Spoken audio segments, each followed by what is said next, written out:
Graça e paz, amados. Estamos aqui nesse domingo de comemoração do Dia dos Pais. Eu quero já de antemão parabenizar aos pais da nossa amada Igreja Batista Missionária do Riachuelo. Que Deus possa derramar bênçãos sem medidas sobre a vida desses pais, que continuem sendo esses homens de Deus, homens abençoados, homens dirigidos e conduzidos pelo Espírito Santo de Deus, que eles continuem sendo essa grande bênção, não só em suas famílias, mas também na nossa família, que é a Igreja Batista Missionária do Riachuelo. Hoje nós estamos aqui para estudarmos o capítulo 13 do livro de Atos dos Apóstolos. Então abra sua Bíblia no capítulo 13 do livro de Atos dos Apóstolos, mas antes nós vamos relembrar algumas coisas que nós já falamos a respeito do capítulo 12. Nós vemos aqui um plano engendrado por Herodes Agripa, um plano que tinha o propósito de agradar aos judeus. Então ele começa a perseguir a igreja, representada aqui por Tiago e por Pedro. Tiago é morto ao fio da espada, Pedro é encarcerado, e tudo isso com o propósito de agradar aos judeus. Veja, no capítulo 12, do versículo 3, e isso é só para que a gente possa trazer à memória aquilo que nós já falamos antes, amados. Veja, capítulo 12, do livro de Atos dos Apóstolos, versículo 3, diz assim: vendo ser isto agradável aos judeus. Ou seja, esse plano engendrado para calar a igreja, para cercear a igreja, tinha um propósito político, um propósito de agradar aos judeus. Tiago foi morto e o outro estava encarcerado. Amados, nós vamos ver aqui, nós já falamos sobre isso, a ideia aqui é apenas relembrar os irmãos que Pedro estava encarcerado e foi determinado por Herodes 4 escoltas, cada escolta com 4 soldados. Pedro não estava só preso, mas ele estava acorrentado. E ele tinha 4 soldados para tomar conta dele, ou seja, 4 escoltas com 4 soldados que foram disponibilizados para que Pedro não fugisse. Ou seja, humanamente era impossível que Pedro fugisse. Mas quando nós lemos esse texto, nós vemos então que lá no versículo 5 do capítulo 12, Pedro, pois, estava guardado no cárcere, mas havia oração incessante a Deus por parte da igreja a favor dele. E nós então falamos um pouco a respeito dessa igreja que ora, dessa igreja que clama, dessa igreja que não desiste. Essa parte da igreja ela não estava encarcerada, essa parte da igreja orava, e não orava no templo, ela orava na casa da mãe de João Marcos, ela se reunia lá para orar pela vida de Pedro, de forma incessante, crendo que Deus podia libertar Pedro. Pedro estava encarcerado, mas ele tinha uma retaguarda de oração. Parte da igreja sofria, mas parte da igreja clamava e orava pela ação de Deus em favor daquele que sofria, daquele que passava por lutas, daquele que passava por dificuldade naquele momento. Veja, eu também falei a respeito do texto que está lá em Lucas, capítulo 22, a partir do versículo 39 até o 46, que é quando Jesus sobe ao Getsemane, e lá então ele ora ao Pai, né? E ele sua, né? E o suor dele é comparado como se fosse sangue. Amados, a mesma palavra empregada lá no grego é a mesma palavra empregada nesse texto do livro de Atos dos Apóstolos, capítulo 12, ali no versículo 5, que foi traduzida por incessante. É a palavra ektenos, que significa fervorosamente. Ou seja, Jesus ele orava no Getsemane fervorosamente. Essa igreja que estava reunida na casa da mãe de João Marcos, orava fervorosamente pela vida de Pedro, para que Deus libertasse Pedro. Havia sim um plano engendrado, mas o plano de Deus em nenhum momento deixou ou vai deixar de se cumprir, e ele é maior do que qualquer plano engendrado contra a igreja do Senhor. Veja, também é interessante a gente lembrar que Pedro ele estava encarcerado, mas ele dormia. Pedro ele dormia por quê? Essa é a pergunta. Né? Se ele passava por grande aflição, se ele estava acorrentado, se ele estava cerceado no seu direito de ir e vir, se haviam soldados tomando conta de Pedro, se havia um plano engendrado para que Pedro fosse morto, tudo isso, um plano político para que Herodes fosse bem visto pelos judeus que olhavam ao cristianismo como uma ameaça. Pedro dormia porque ele sabia que Deus tinha um plano e que a vida dele pertencia ao Senhor e que nada poderia acontecer na vida dele se não fosse da vontade de Deus. Precisamos viver assim, nessa confiança de que a nossa vida pertence ao Senhor e que nada vai acontecer na nossa vida se não for da vontade de Deus. Isso nos traz paz. As lutas não podem roubar a nossa paz. A nossa paz ela não está firmada na nossa capacidade humana, na força dos nossos braços ou nos bens que acumulamos. Ela está firmada no Senhor, naquele que prometeu e que sempre cumpriu as suas promessas e que sempre cumprirá as suas promessas nas nossas vidas, na sua igreja. Amados, Pedro não podia se libertar, mas a igreja clamava e orava. Isso também eu falei a respeito disso, de que Deus é soberano, Ele é soberano, mas a soberania de Deus não anula a responsabilidade do homem, muito pelo contrário, o próprio Deus nos manda orar. Eu creio, amados, que quando a igreja tem intimidade com Deus, ela entra numa sintonia com Deus e ela acaba pedindo não aquilo que ela deseja, mas aquilo que está no coração do Pai. E é por isso que nós devemos orar e clamar e também buscarmos intimidade com Deus, porque essa intimidade nos faz não pedir aquilo que desejamos, mas pedir aquilo que o Senhor deseja fazer. Lembremos da oração de Jesus: Pai, que seja feita a tua vontade. Assim a igreja ora em sintonia com a vontade de Deus. Também falei um pouco a respeito do texto que está lá em Êxodo, capítulo 17, a partir do versículo 8, que é quando os amalequitas resolvem lutar, batalhar contra o povo de Israel. Falei a respeito do significado do lugar. Eles estavam em Refidim e o significado desse lugar ou desse nome em hebraico, é lugar de descanso. Há outras traduções, mas uma delas significa isso, lugar de descanso. E foi num lugar de descanso que os amalequitas resolveram lutar contra o povo de Israel, o povo de Deus daquela época.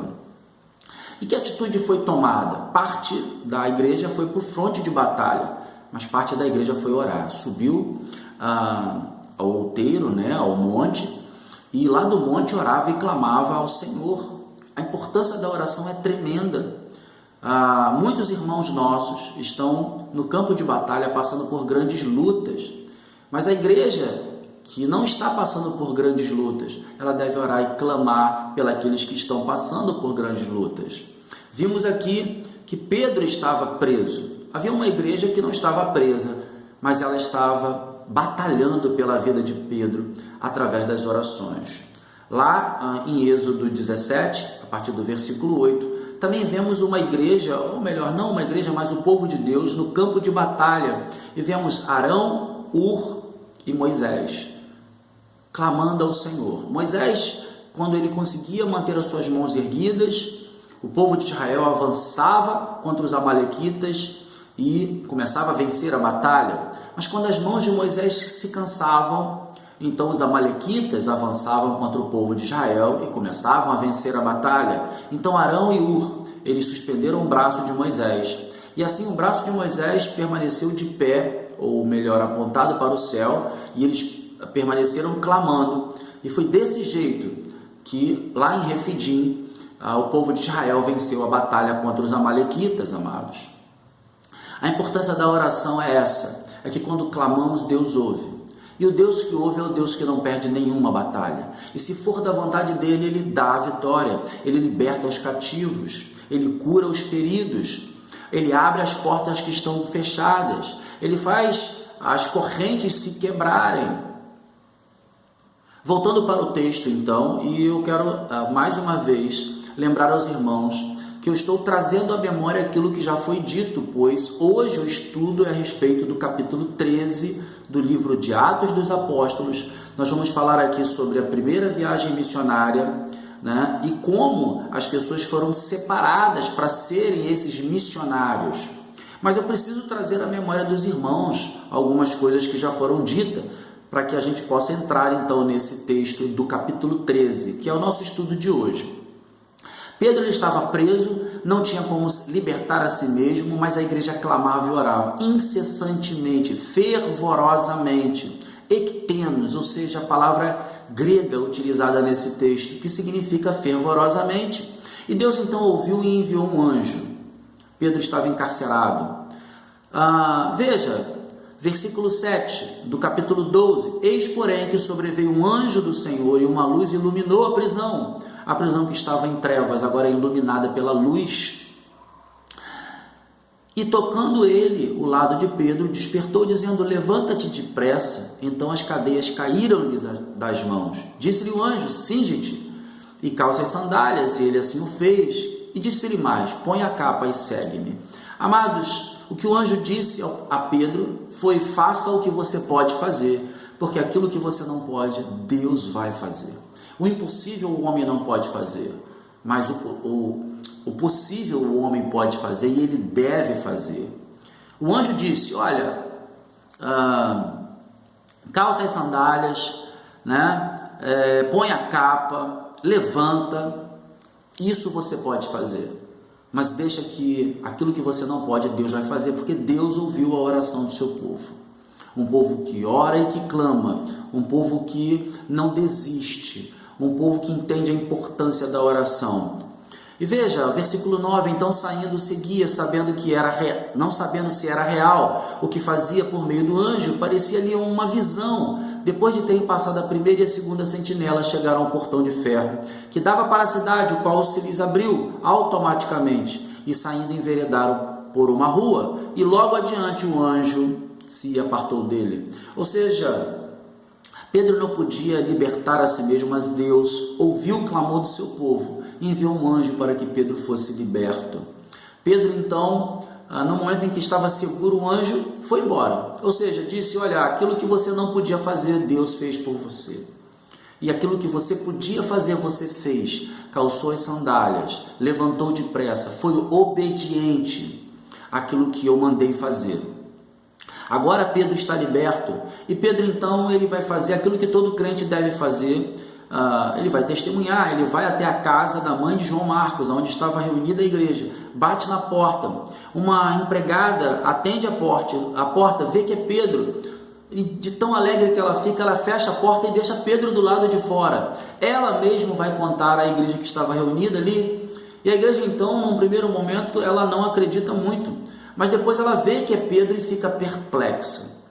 Amados, que Deus deixe você perplexo, porque aquilo que você tem buscado no Senhor, talvez você não acredite mais que é possível acontecer na sua vida, mas eu creio que se for a vontade de Deus, vai acontecer e você vai ficar perplexo.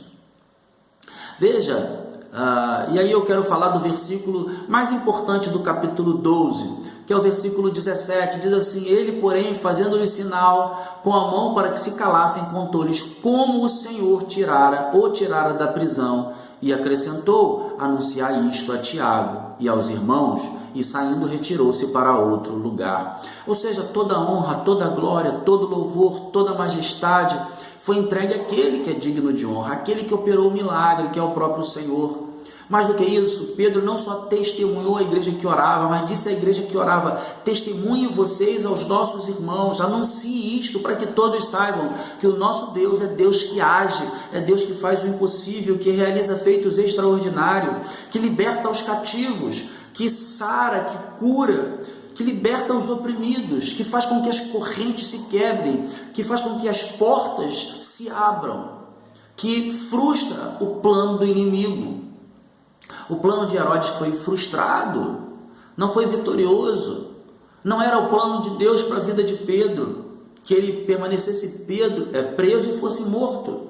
E Deus então ouviu a oração do seu povo e libertou Pedro. Mas agora, amados, eu gostaria de falar um pouco a respeito dessa questão do versículo 13, porque nós vamos começar aqui a estudar a primeira viagem missionária.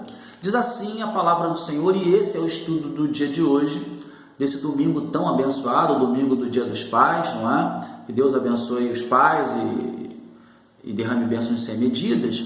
Diz assim a palavra do Senhor, capítulo 13 do livro de Atos dos Apóstolos, versículo 1. É o estudo de hoje. Havia na igreja de Antioquia profetas e mestres. E aí vai citar alguns nomes: Barnabé, Simeão, por sobrenome Níger, Lúcio de Cirene, Manaém, Colasso de Herodes, o tetrarca e Saulo. E servindo eles ao Senhor e jejuando, disse o Espírito Santo: separai-me agora, Barnabé e Saulo, para a obra a que os tenho chamado. Então, jejuando e orando, e impondo sobre eles as mãos, os despediram. Amados, o que eu quero começar a falar com os irmãos a respeito dessa primeira viagem missionária é que essa igreja era uma igreja aberta à diversidade. Precisamos entender quem eram essas pessoas citadas na palavra de Deus. Barnabé era um judeu natural de Chipre. Simeão, ele era um africano. Lúcio de Cirene, ele era do norte da África. Manaém era uma pessoa que tinha conexões com a aristocracia e com a corte. Manaém era considerado irmão de leite de Herodes Antipas, o mesmo que mandou matar João Batista. Saulo, um judeu nascido em Tarso, da Cilícia, também considerado um cidadão romano. Amados, a diversidade nessa igreja era tamanha que muitas pessoas, ou pessoas de diversas regiões, formavam essa igreja. Era uma igreja formada por judeus e gentios. A diversidade aqui, nesta igreja, era algo latente, era algo presente, mas era algo que não criava problema. As pessoas, por mais que elas tivessem vindo de diferentes culturas, de famílias diferentes, a fé em Cristo Jesus as unia. A obediência a Cristo Jesus as unia. Nós precisamos nos despir da nossa vaidade humana, da nossa vontade, e entender que a igreja, ela se une para fazer a vontade do Senhor. Esse é o propósito comum da igreja: obedecer a Cristo, fazer a vontade daquele que é o cabeça da igreja. Não é para que a minha vontade seja feita ou a vontade de meu irmão seja feita, mas para que a vontade daquele que é Senhor da igreja seja feita no meio do seu povo e ele seja glorificado e exaltado. Também precisamos entender que o texto, no capítulo 13 do livro de Atos dos Apóstolos, ainda no versículo 1, diz assim: havia na igreja de Antioquia profetas e mestres. O que significa isso? Profetas eram homens pregadores da palavra, ou seja, homens que anunciavam aquilo que Deus mandava que eles anunciassem. Mestres nos lembra a questão do ensino. Essa igreja era uma igreja baseada na pregação da palavra e no ensino da palavra. Nós precisamos compreender a importância disso dentro da igreja, do povo de Deus. Isso faz com que o povo de Deus cresça no conhecimento e na graça de Deus. Mais do que isso, que seja uma igreja proclamadora, anunciadora da verdade. Era uma igreja formada de judeus e gentios, e de profetas e mestres. E veja, no versículo 2 diz assim: e servindo eles ao Senhor e jejuando, disse o Espírito Santo: separai-me agora. Amados, o Espírito Santo, ele é o chefe de missões, ele é o comandante de missões. É ele quem separa as pessoas, é ele quem conduz as pessoas nessa caminhada missionária, é ele quem abre as portas. Não tem como fazer missões se não for no poder do Espírito Santo. Se nós não buscarmos a presença de Deus para sermos cheios do Espírito Santo e nos sujeitarmos à vontade do Espírito Santo de Deus. A igreja aqui, ela orava, ela jejuava, mas foi o Espírito Santo quem disse: me separa aí Barnabé e Saulo para a obra que eu os tenho chamado. É o Espírito Santo quem separa. Mas mais uma vez nós vemos uma igreja atuante, uma igreja que jejua, uma igreja que ora, uma igreja que clama, uma igreja que pede a direção de Deus através do seu Espírito Santo. Que importância tem nós compreendermos isso? Não há como fazer a obra missionária sem que o Espírito Santo nos conduza. Como eu já falei, ele é o chefe de missões. Veja, Barnabé e Saulo, eles são separados para fazer a obra missionária, a primeira viagem missionária. E depois que eles são separados pelo Espírito Santo, a igreja permanece jejuando e orando, e agora impõe sobre eles as mãos e os despediram, ou seja, eles impõem as mãos orando, pedindo a Deus que os abençoe, né? Essa igreja, parte da igreja vai seguir para a viagem missionária, mas a parte que fica, ela também é responsável pela viagem missionária, porque ela fica para orar como retaguarda daqueles que vão para o campo missionário. E são essas orações alçadas a Deus que muitas vezes sustentam os nossos irmãos nas batalhas, porque eles vão enfrentar dificuldades, eles vão enfrentar lutas, eles vão enfrentar momentos difíceis. Mas mais uma vez nós vemos aqui a importância de uma retaguarda que ora, de uma retaguarda que clama, de uma retaguarda que entende que o inimigo se levanta ferozmente contra a igreja, quando a igreja resolve proclamar a palavra de Deus, mas que as orações do povo de Deus também são ouvidas. Com Pedro foi ouvido e Pedro foi liberto. Há sempre um plano engendrado do inimigo para que a igreja não proclame, não anuncie, para que a igreja seja cerceada de pregar a verdade. Porque quando a verdade chega, a mentira é dissipada, amados. Veja, versículo 4, ainda no capítulo 13, e esse é o nosso estudo de hoje, a primeira viagem missionária. Missões não são feitas de qualquer maneira. Sair para o campo missionário, isso não é feito de qualquer maneira. Você vai perceber que há uma estratégia nessa ida de Barnabé e Saulo. Veja, versículo 4 do capítulo 13 do livro de Atos dos Apóstolos. Enviados, pois, pelo Espírito Santo, desceram a Seleucia e dali navegaram para Chipre.